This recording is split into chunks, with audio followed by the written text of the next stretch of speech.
நாட்டிலேயே முதன் முறையாக பத்மாவதி தாயாரின் கோவில் அவர் குடிகொண்டு திருச்சானூருக்கு வெளியே சென்னையில் அமைக்கப்பட்டு கும்பாபிஷேகம் நடைபெற்றது. இந்த கோவிலில் சிறப்பம்சங்களை சொல்கிறது இந்த செய்தி தொகுப்பு.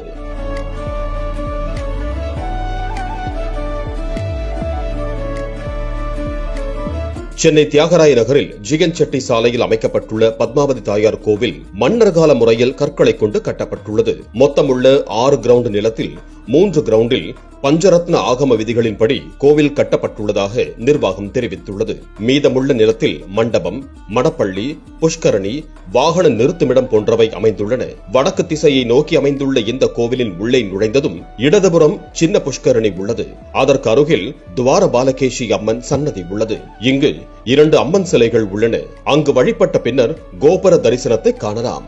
3 நிலைகள் கொண்ட ராஜகோபுரம் பாஞ்சராத்திர ஆகம விதிப்படி கட்டப்பட்டுள்ளது. இதில் கலைநயமிக்க சிற்பங்களும் உள்ளன.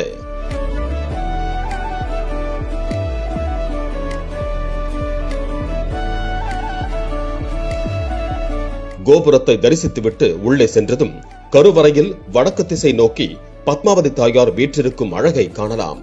இந்த பத்மாவதி தாயார் சிலை திருச்சானூர் பத்மாவதி தாயார் ஆலயத்தில் உள்ளதைப் போலவே பிரதிஷ்டை செய்யப்பட்டுள்ளது. தாயார் சிலை 4.5 அடி உயரம், 3 அடி அகலம் கொண்ட ஒரே கல்லில் உருவாக்கப்பட்டுள்ளது. ஜலவாசம்